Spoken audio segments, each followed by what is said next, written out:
snow is snowing, the wind is blowing, but I can weather the storm. What do I care how much it may storm? I've got my love to keep me warm. Hey everybody, I'm Jill Wagner. And I am Christopher Polaha. And Chris, I just have to say this. I am so excited because we get to host Hallmark Channel's official podcast. I know, this is kind of an honor, isn't it? It is an honor. And it's January. And do you know why I love January? Why? Well, first of all, it's because it was the month I was born in. So Happy birthday. But other than that, the snow is falling outside in January and the nights are crisp and Hallmark Channel has the perfect way to celebrate the season. Do you know what that is, Chris? No, what is that, Jill? Winterfest! Oh, that's so legit. Okay. All right. Today, we are so excited to be visited by some of the stars representing the great Winterfest movies. You know what, Jill? It's a full house today as we chat with Kevin McGarry from Winter Castle, Dewshane Williams, Jack Turner, and Taylor Cole from One Winter Proposal. And then Kevin's going to come back again, but along with his leading lady, Jen Lilley, from Winter Love Story. Before we welcome our first guest, we want to just take a minute to thank you guys for being an important part of the Hallmark family. I mean, thank you for your dedication to the brand. Yeah, and I want to second that, Jill. As an actor, it's such a rare thing to be a part of a family, right? Mm-hmm. Because it does feel like a family. And to be able to make movies and do these podcasts and be on Instagram and Twitter and have such this amazing community. We're also so grateful that you made Hallmark Channel the #1 network. Frankly, we're all here because of you, the listeners. So thank you. Yay. And with all that being said, it's time to get to those movies. Are you ready, Chris? I'm super ready. Are you ready? I am ready to meet these amazing actors and talk about their films. I can't remember a worse December. Just watch those icicles fall. What do I care if icicles fall? In Winter Castle, a destination wedding in an ice hotel leads to a wintry romance. And we're thrilled to have Kevin McGarry here to tell us all about it. Hi, Kevin. Hi, how are you? We're well. How are you? I'm good. Why don't you run down and tell the folks at home what Winter Castle is all about? All right, well, Winter Castle is about a woman named Jenny who goes to her best friend's wedding, which is being taken place at this ice hotel, kind of in the middle of nowhere in winter. I am the best man. He's the best man, so that's why he's at the wedding. And he ends up meeting Jenny, who's there as the maid of honor. There is an immediate attraction between the two of them, but Craig is kind of involved with somebody else. So he decides, he kind of feels obligated to bring her along and have her as his +1. So it doesn't look like things are going to work out with the two of them. But, there's a certain bit of magic at the ice hotel that kind of seeps its way into both of them. And yeah, they kind of find each other. Yeah, it's a sweet movie. How cold was it filming that inside the hotel? You know, the funny thing was with that hotel, we got it a week after they officially closed. So they're kind of taking the hotel down. But if everything was silent, you could kind of hear the hotel melting. Oh, no. and dripping. And so, I mean, it was cold, but it was definitely like near the end of the season. It's still safe though, right? Well, that's what they told us. They're like, it's fine. Go film your movie. You'll be okay. It's fine, yeah. Stay out of this room and this room and this room. Would either one of you actually stay in an ice hotel? Yeah, I would. I mean, there was a couple of rooms there that were just gorgeous. I mean, every year that certain particular ice hotel works on themes, and that year it was the circus, and you can kind of see clowns and trapeze artists. Certain rooms had just these amazing sculptures, and one of them had this big ringmaster, and, this bed, it was almost like a bear rug over it, and then there was a sauna and a hot tub. Wait a minute. Whoa, hold on. A hot tub? Yeah, there was a hot tub. How do you do that? Hot water, Jill. I know that, Chris. Thank you very much. But you're in an ice hotel. Yeah, it's if you go outside, like one of the rooms had a little courtyard so they can, but your private personalized hot tub. So you don't take a shower if you're staying in the ice hotel. You don't really take a shower, right? I don't think you sweat in the ice hotel. You don't have to take a shower. I know this. My wife, we started watching it together, and Julianne said, I want to go. Like, that was immediate. And then she saw the bedrooms, and she saw that there was so are the beds themselves made of ice? Yeah. Yeah, the box springs are just solid blocks of ice. And there's a mattress, though, that's real? So you're on a mattress. You're not on a block of ice. Yes. Yeah, there's a mattress on top of the block of ice. And, right. There is? Sheets yeah, and... You're given pretty warm blankets. Yeah. Was that slide real? Is that part of the hotel, or was that a set? Oh, yeah. Hallmark? No, yeah, that was totally part of the hotel. And that's actually our director, Marita. She was one of the first people to go down, too, and just make sure. She said she was making sure it was safe, but she wrote it enough times. So your plus one was a woman named Lana. Yeah, played by Megan Heffern. Yeah, who did a wonderful job. Yeah, she did. She was tasked with a tough role, too, to kind of come in and... It's well, it's funny because... Be the... Yeah, almost like the evil stepmother, right? I mean, I know we don't do that in Hallmark per se, but it was a winter castle. It's kind of a fairy tale. And then there was this woman who was interfering with the little girl's wish and our lead lady's wish. And but when they gave her a song, was that something that was added to the script, or was that always in the script? That was in there. We were counting the days to when she actually had to sing in front of us. It was it was actually a pretty funny scene. She was kind of just letting Megan go, and but she went for it. Well, it was fun because it completely upended that character. It made all of a sudden, you were like, oh, well, I like her too now. I mean, not as much as Amelia, but, she's not bad. And it was a fun scene, and she just got up and owned the room. Yeah, she really did. I wanted to just talk a little bit about destination weddings, because that's what this was. And I'd be interested if you boys could go to a destination wedding anywhere, where would it be? I think going to Fiji would be a lot of fun. Jill, how about you? You know what? I'd like to go to South Africa and have like a zebra as the maid of honor. Oh, yeah. Well, I mean, I was leaning towards Fiji at the beginning, too, and somewhere warm. But I guess it'd be pretty cool to go to, I don't know, someplace in Europe, like Germany or something, one of those castles. Doesn't Germany have one of those Disney castles in the middle of the hills or something like that? That'd be pretty cool. Or an ice castle. We can go to an ice castle for a while. Oh, well, I've already done the ice castle. He's like, done. I know. Already did that. I've got that out of my system, yeah. If there is a sequel, I hope it is in Fiji. Yeah. Before I let Kevin go, I have some quick little questions that you just either ors with you, okay? All right. So Ice Hotel versus Straw Hut. Ice Hotel. Coffee versus hot cocoa. I gotta say coffee. I drink too much of it as it is. All right, then snow versus sand. I'm from Canada, so we get a lot of snow, so I always prefer the sand. I see snow a lot. Skiing versus snowshoeing. Skiing. I need the speed. I got the need for the speed. Hey, Kevin, do you mind sticking around, since we also want to talk about a winter love story with you and Jen Lilley? Would that be cool? Yeah, of course. All right, cool. So then we'll hear from Kevin in a little bit. Thanks, Kevin. Thank you. The snow is snowing.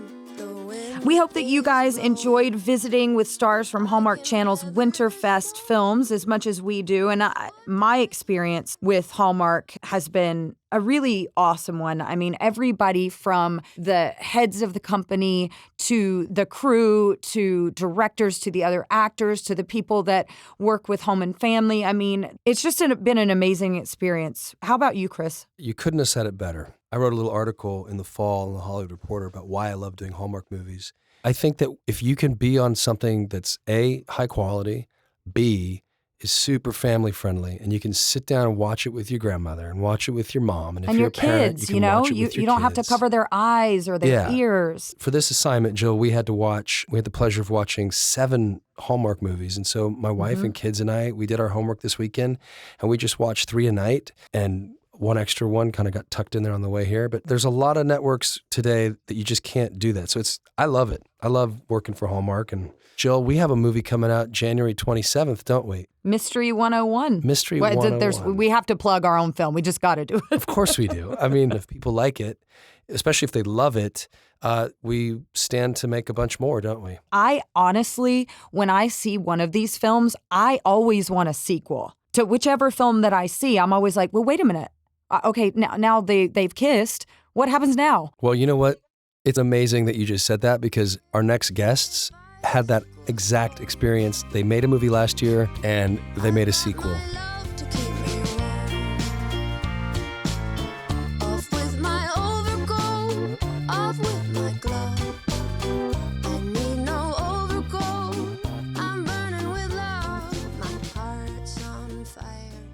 Jill, can we welcome Jack Turner, Taylor Cole, and Dewshane Williams from the Melt Your Heart One Winter Proposal, which was the sequel to One Winter Weekend. Last year, they were all strangers, but man, what a difference a year makes. First off, guys, I got to start this whole thing off with a question. Like, how amazing was it to get a sequel from a movie that you did? It was so great. It was really good, and we've worked together before. Yep. First time we worked together was My Summer Prince. My Summer Prince. Yeah, the chemistry was awesome. Oh, thanks very much. Yeah, and it was great to all work together again, but also see the crew again. A lot of the crew was the same from one year to the next. Total reunion. That's Yeah. awesome. That's fun. And by the way, Jack, I was just dying because I heard your accent and I was like, what? He's British? Yeah, You're no, British, this accent's fake. Which This is one my is radio real? accent. Who are you? You did a really good job with the accent. Thanks very much. I'm going to ask you guys, three of you, and I don't know how you want to do this. You know each other. This is your second movie together, all three of you. So I'm going to have the three of you guys break down the plot summary for your movie. Oh, I'm going to let you guys take it. Wow. Well, this year, as far as Kara's concerned, my character is basically on a break compared to last year. Last year, she was working and trying to vacation, and this year she's vacationing while everyone else is working. So you guys can explain what your job was forcing you to do. So this year, Ben Snowboarding Company is his new endeavor versus the old one that he left at the end of the last movie. And we're, as a couple, heading away to Clara Lake to kind of reset and get ourselves ready for both of our professional endeavors. But I also have another proposal in mind. Mm-hmm. Yeah. Yeah. As far as my character, Sean, this year he moves to the mountains trying to, I guess, reset his life in a way, and he rediscovers what it means to fall in love again. Yeah. So it's really tender and beautiful and funny. He's the new Something doctor just on the fell. mountain. And Yeah, he's the new doctor. The hot doctor. We invite my best friend, Rukia, and she finds out that maybe we might have set her up with Dewshane by asking her to go grab an ace bandage or something from the infirmary where he's working. So kind of set up their love story. Very cute playing Cupid. Playing Cupid. Exactly. Yeah. Right? Yep. Yeah, getting them together. And because sometimes, you're surrounded by people who just don't know better. And you're like, you should be together. This is And something you she does are in real your- life. I do. She's real cute. I She's do. Cupid in real life. Yeah. And by the way, Rukia, I worked with her in my last, in the Christmas movie that I did, Christmas and Evergreen Letters to Santa. And how amazing is she? Oh, Rukia, she's incredible. It's like just a great human being and a great actress. I just want to ask you guys, and this is something that both Kris and I can relate to because we have worked with the wonderful, very creative, very funny Gary Yates. And he directed this film. How was it for you guys to work with Gary? Gary's amazing. We all love him to death. It's Yeah, we just love getting together the second year and him just basically boiling us down to one sentence each was pretty funny. Oh, yeah, that's right. Yeah. Saying, pretty much. What was it? Dewshane, bring it up. Rukia, bring it down. Me Taylor, enunciate. Yeah, you enunciate, and Taylor, play the moment. I was lobbying for him when they flew me down to California, actually. I went up to Bill and I was like, is there any way we could talk to Gary about doing the second one? Yeah. But we love watching him when he's watching the takes because he stands behind the monitor and he's got his little jacket on. Yeah, And he gets just so has excited. his little smile. Yeah. It's like a little kid, right? I want to go back to this proposal because I think it's interesting, Taylor, because your character, she finds out or she thinks She cannot be she's going to get surprised. she thinks she's going to get proposed to, which I think is horrible because if you think it's coming, then every sentence that comes out of your boyfriend's mouth, you're just like, because this happened to me one time and I thought it was coming and it didn't come in. We were in Hawaii and I was like, oh my gosh, this is it. And everything he said, it was such a letdown. He was like, so do you want to go on a horseback ride? I was like, yeah. And then the horseback ride was over. And it was like, I was almost mad at the horseback ride because I was like, ooh. That was the perfect moment. Why didn't you do it? So how do you feel about that? Would you like to know or would you not like to know? I would like to be surprised, I think. But I've also had just examples of insane proposals. My stepdad proposed to my mom in some like dramatic, written in People magazine sort of way. Like she was going to work and her client took her to a dress shop and she was told to pick out any dress she wanted and go upstairs and get her hair and makeup done. And then outside was waiting a carriage. Inside the carriage was a treasure chest. And the treasure chest, you were supposed to pick up clues on the way to find the key to unlock the box, which had the ring in it. And there's all the like guys are so calligraphy sad and the listening papers right that now. had the clues on them were all burnt edges. And just the most amazing,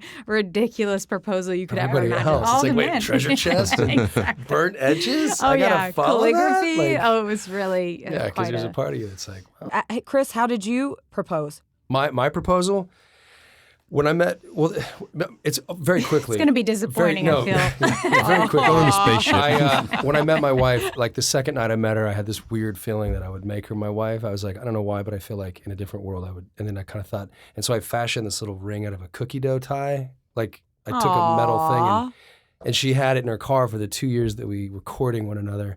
And then when I went to propose, I took the little tie, took her to Big Sur, this place called Post Ranch Inn.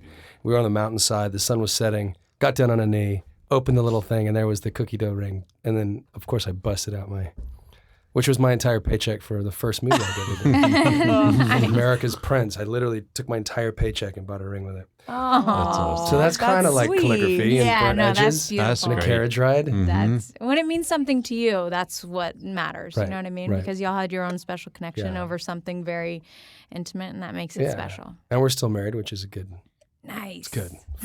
Yeah, especially since you spent your whole paycheck on that ring. You better be glad. 15 years, man. 15 years. Wow. All right, guys. So, quick question. Your character in this movie, she can't be surprised. Like, that's her whole deal, right? Yeah, I mean, she likes to figure things out. She's a mystery writer, so she's on top of it. And accidentally, in this one, she finds a receipt while trying to get a lighter for Ben to, start this how outdoor, to light a beautiful, fire. romantic fire. And By the way, we're watching this. So, we watched, like, all the movies with my kids. I have 3 sons, and we're all there. And your character's making a fire. Yeah. And he, like, does the pyramid fire thing. I like that. And I'm, like, a huge, like, how I make a fire. I'm like, I'm pretty proud of how I can make fires. And my kids are like, hey, Dad, is that how you make fires? I'm like, yeah, actually it is. It is. That's how the art department does. Gotta make the pyramid first. exactly. Okay, so you find a receipt. Yep. And then I try to play it off because I know that he wants to surprise me, and he just sort of has a record of not being able to. Even Dewshane, and y'all have the cutest scene where he's like, nope, you're not gonna get away with this one. I love your reaction. Dewshane, you took this movie to like the next level. Every time you were on the screen, I was just laughing because You know of what? I appreciate that. what you gave to it. I was following your lead. You guys know Hallmark movies very well, and this is my second one. So I was just ready to play. I think you're going to have a bunch more to come. Yeah, the bromance between you two is Yeah, that was right. funny. so though. cute. Yeah. Man, shout out to the Hallmarkies because honestly, I really feel like they had a huge part, and I've been saying this over the weeks, the last few weeks.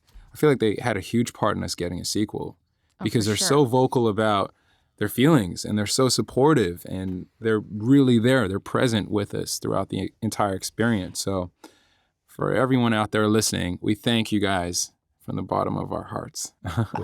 We're Hey, so Jill, lucky. do you want to do your famous question about the either or? Okay, so no, it's just really kind of either or questions, and it has a little bit to do, it relates to your film. So, and I'm going to ask all 3 of you, okay? So, eloping or a wedding? Somebody Don't look at me. She's Quick, like, someone neither. answer. Yeah, you guys can't think about them too much. I know, but Ladies first. I'm actually in a point in my life where I'm torn between these two things because eloping just is so easy, Likewise. right? And you get to It's just economical. It's Yeah, the right get it thing to do. done, Let me get go. it It's over with. me from I would somebody say who's eloping, had a wedding. but for my partner, I would have to consider the wedding. When you consider somebody else as a part of it, then you have to consider their feelings as well. So Exactly. I'm just going to go for an inconsiderate elope. Yeah, three, quick and easy. I'll say wedding. No. Can I say wedding? Can I say wedding? Okay. if somebody else was planning it completely and I had no responsibility towards any booking decision making or anything, then wedding for sure. Being the groom, basically. If you could Yes, just being stand the there, groom show in the up. wedding, I'm down. Yep, I'm in. Okay. All right. Next question. Is snowboarding or skiing? Skiing. Skiing these days. Skiing, snowboarding kind of got me on. When we were shooting the show, this little tiny nugget of snow tweaked my knee. I was like, how is that possible? And if I don't have enough control over the snowboard, then I should go back to skiing. Was that you that snowboarded down the mountain? No, I mean, I had a stunt double, Okay. but I went down the bunny slope, Right. and my, sheer lack of control of just that ability was like, okay, I should go back to the easier of the two, which to me is it skiing. goes back to my favorite line in the movie. I don't remember who said it, but the line was, snowboarding doesn't have to be uncomfortable. I was like, okay, whoa. I'm like, exactly. It definitely does. What about, have you got the advice that on a snowboard, the faster you go, the less the fall will hurt? I'm like, yeah, I'll try who told that. you that? Never. Who They're told you basically that? saying that the momentum will take you down and you'll tumble faster as opposed And to you'll hitting forget really all hard. of it because Because I can't believe those people. Yeah. Okay, sorry. Okay, so in continuing with my questions, a big proposal or an intimate proposal? Yeah, I think intimate. It has to mean something. I don't want some, big thing Flash just mob. on a jumbotron just for, somebody else's that pleasure. was a call out to somebody. Oh, did somebody here do that? Okay. Intimate for Somebody did that. me. Yeah, intimate, I reckon. Dewshane? Intimate. Intimate. Nice. Okay, and the last question, snow or sand? Why do we have to decide between them? I'm a big advocate of just doing whatever you want whenever you want it. So I would say both. I love you. But Yeah, I you can have understand both. where you're coming We'll from. let you have We're both. playing a game, and I will play along. Sand. Yeah, sand. Yeah. Sand. I think we're the same people, guys. You guys are the same. All our answers are the You guys same. are the same. We have become one. No conflict. Yes, yes. This is what happens after the second film, guys. I will say that the conclusion to both your storylines, Shane, yours and your guys' storyline, they're really sweet. Especially, I thought that proposal in the movie is real. I mean, I'm not I a love guy that. who's like, and does the thing with the feels that the Hallmark feels. But that gave me, I was think like, it can't go unsaid without, possibly introducing the fact that we should have a wedding because we had the proposal. It's time for the. you think it's a trilogy? I think. I just wanna- I'm not trying to, expect anything, but if they call me, But you are. I will be there. Yeah, there is another I'm proposal free. and a wedding. I'm Right? probably free. And then they need a wedding, right? And then babies could. Oh. This is actually incredible. You guys are awesome. Thanks for showing up today. Thank you Thanks for for having us. Thank you us. for having Appreciate us. it. Thank you, Dewshane. Thank you, guys. Thank you. It was a Bye, pleasure. guys. Cheers. you Take guys. care. Bye. The snow is snowing, the wind is blowing, but I can weather the storm. What do I care how much it may storm? Man, those guys were cool. I really enjoyed talking to Jack and Taylor Yeah, me and too. Dewshane. Winterfest is full of original quality premieres to keep you cozy during all of January. And Countdown to Valentine's Day is coming soon, so you'll be sure to Yay! check that out. And all the great content for adoption ever after, Hallmark Channel's Pet Adoption Initiative. Jill, don't you have a cool story about adopting a pet recently? My husband and I just adopted a dog for his mom and for Christmas, actually. So I'm all about adopting and anything that we can do to get the word out there. And these little guys need homes. So I'm so proud of Hallmark for doing the pet adoption initiative. I love it. And also, this is a perfect time to remind you that we have more podcast episodes to come too. So be sure to subscribe right now. I want you guys to subscribe right now to this podcast so you don't miss all of the fun new episodes and visits with your favorite Hallmark Channel stars. And who knows, like Kris and I might come back on here. You never know. Well, now back to Winterfest.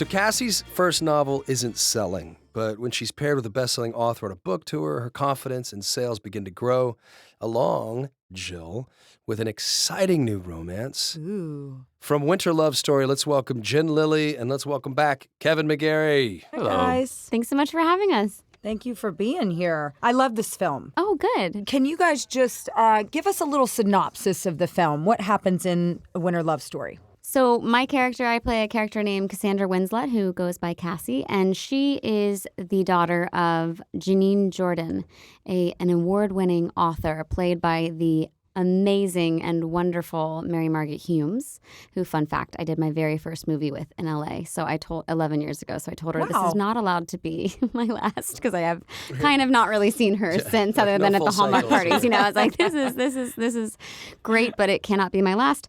And so anyway, my character Cassie, because her mom is a famous author, she does not want to ride on her mother's coattails, and so she's a bit of a wallflower, and she's having a lot of problems getting publicity and attention for her new memoir. And so her publisher and their publicity team decides that she needs to go on a book tour to up her game and pairs her with the seemingly pretentious Elliot Summersby, played by Kevin McGarry. And he's a New York Times bestselling author, and Cassie is not into it, but she finds out that she's going to lose her publishing deal if she doesn't go on the book tour. So there's a lot of misunderstandings at the beginning, a lot of witty banter throughout, and lots of snow. It's all real snow. You got to actually do Snow Angels. That's when I knew I was like, it is real. And so your book that your character wrote, the book in the movie is about a woman who went through a relationship, she broke up, and then she went on a year-long sort of self-discovery journey, adventure.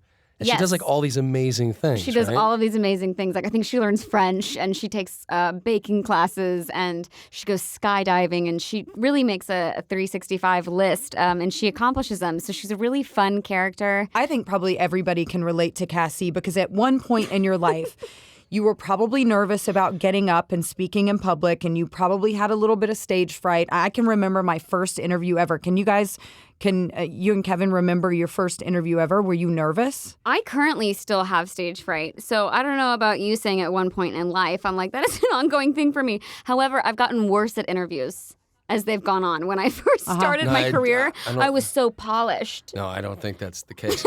We had to put up some pies in front of her to get her in front of the mic. You know, you can always bribe me with pie. I am from Virginia, and I have no shame about that. That's why I said pie, because I'm from North Carolina. I know what we like. I Southern had girls biscuits like. and gravy and grits this morning, in a real way.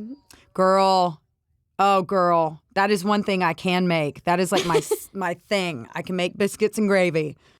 Kevin, your character, Elliot, has my favorite line of the entire movie. You say, you can't run away from who you are, which I think is a good theme for the movie. And I think it's something that Cassie starts to embrace throughout the film. And it's actually something my dad has always taught me ever since I was little. Like, just be who you are and be comfortable in that. And then find somebody that loves you for who you are. And that's what I love about Elliot, is he loves Cassie for all of her little, all of her stage fright and all of her public speaking, but he also tries to help her and become who she is. Yeah, I think what was really nice about this movie is that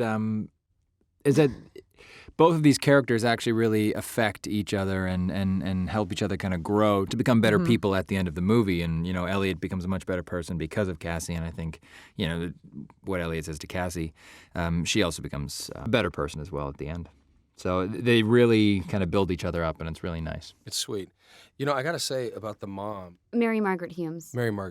She did a really good job because she was like, yeah, there was a sternness. There was it was a hard read on the relationship at first. You didn't know if she was if she was a hard, you didn't. She really felt like a Princeton she felt professor. She was tough. She was tough. My little note was like, wow, that mom was tough, which is not something you normally see in the Hallmark universe. It's kind of, usually it's like very cheery, happy she's pro awesome. kid moms.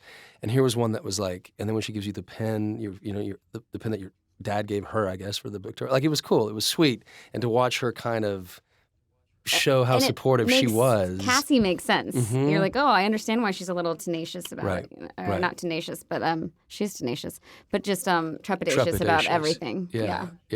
Well, you guys are both writers in the film. I'd just like to know, if you could write a book, what would it be? What genre would you write about? I would do a memoir for sure. I'm really into funny memoirs. Kevin? Yeah, I think I would definitely gravitate towards some kind of humor. Dragon novel? Did you write I about don't take dragons? myself serious. Yeah, a dragon novel. Probably Funny fantasy. dragons. Do they talk, or Funny is it more dragons telepathy? is- yeah, telepathy. You're right. Only they can understand each other. This is great. You guys are really helping me, I think. Remember your two transition movies, into because a you're in career two here. movies at once. Yeah. Hey, so Kevin, how did it work out that you had two Hallmark Winterfest movies? I mean, that's a pretty big deal. They have 5 movies coming out for Winterfest, and you're starring in 2 of the 5. Well, the secret is to shoot one at the very beginning of the year and then one at the very end of the year, and somehow they get released 5 days apart. Weeks Everyone's apart. like, "How did you do 2 of them?" Oh, so you shot I did 2. the one that Winter you cheated Castle. on me Yeah, we with. Yeah, you shot that at the beginning of the year in January. We shot that in like March. Yeah. Okay. Kevin was telling us earlier about how the ice Yeah. castle was literally melting around them as they were filming it. Yeah. Yeah. Yeah, that's crazy. I will say this, Yeah. man, from one actor to the other, you did a great job of playing 2 different characters, because your first guy was very humble and quiet, and he was a dad. And then you had this other guy who's the writer, and he was kind of not, Pretentious. yeah, he wasn't, you I were love just, that pretentious little keeps aloof. coming up because I don't think pretentious was in the character description. So that's something that I brought. You know, I got to talk about one thing in this movie, which was a complete scene stealer. the dog, Complete scene stealer, Bungie. Bungie. Tell us a little bit about Bungie. I was excited the dog's name was Bungie because I actually had a dog named Bungie growing up. Did you really? For the exact same reason. He would jump off of high, tables and stuff when he was a puppy. However, my Bungie was some sort of poodle mix.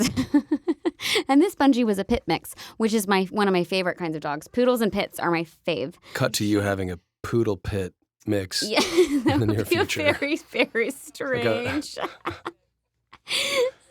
all Somebody- going to some Google. listener out there Someone is is like, Googling it how right can I now. do that? I'll have enough. What would you call that? A patoodle? A patoodle. Patoodle. But yeah, this dog was extremely strong, and I am not. I cannot do a push-up to save my children's lives. And so, yeah, Bungie, this dog had no problem pulling me through that mud puddle. They were like, can you just hold on to the leash a little longer? I was like, I cannot. My arm will fall out. It's not going to work. We're not the last day of filming. I need my limbs. All right, Jen, so I want to ask you some quick little either-or questions that relate to your film. You game? Sure, I hope I can answer them. Yes, you can. It's literally either or. It's really simple. Okay. Hotel or bed and breakfast? Hotel. Romance or crime fiction? Crime fiction. Dog or cat? Dog. Snow ski or water ski? Snow ski. And there you have it. We now know who you are. You're awesome, Jen. Thank you for coming in the studio today to talk about A Winter Love Story. Your movie coming out. Do we know the date that it's coming out? Yes, Saturday, January 19th at 8 p.m., 7 Central, 8 p.m. on the East Coast and West Coast. Thank you, Jen. Thank you, Kevin. Thank you. The snow is snowing, the wind is blowing, but I can weather the storm. You know, I love that we get an exclusive peek behind the scenes of all these wonderful Winterfest original movies. You know, it makes me want to watch them again and again and again. Do you know why I want to watch them again, and again? Why? For that dog, Bungie. Oh my gosh, that pit bull I'm is in so love cute. with that dog. I'm He is serious. cute. I'm going to talk to somebody. And if we have another Mystery 101 movie, I'm going to try to get that dog in our film. Do you want to have your character have a dog, or should my character have a dog? Mine. Because I want the scenes. Yours would probably have something like a gerbil. Oh, Jill. Actually, no, because you don't want to be in a scene with a dog, right? Yeah, because really all you look at is the dog, huh? Yeah, it's a scene still. And never mind, you can have the dog. You take the dog. You take the dog. No, you take the dog. All right, everyone. Well, thank you so much for visiting with us today. We really appreciate you welcoming us into your homes or your cars or wherever you happen to be enjoying this podcast. And please don't forget to subscribe so that you can be the first to hear every new episode of Hallmark Channel's official podcast. Countdown to Valentine's Day is coming soon, and you'll love the episodes for Adoption Ever After. There's nothing like giving shelter animals a forever home. And if you didn't catch our star-studded Countdown to Christmas episode, it is not too late to enjoy Debbie Metanopoulos, who I love, and Cameron Matheson's visit with some of the biggest stars of our Christmas movies. And we would love to hear from you too. We're so grateful for our Hallmark Channel fans. You are the ones who make all of these wonderful quality movies possible. Absolutely, guys. If I could come through your radio or whatever you're listening to right now, I would give you a big hug. Thank you, thank you, thank you. We want to wish you a very happy new year and a wonderful Winterfest. Thanks, Chris. Bye, Jill. Bye, everybody. Bye, everybody. I've got my love to keep me warm. I've got my love to keep me warm. Hallmark Channel's official podcast is produced by IKA Collective for Crown Media Networks, copyright 2019.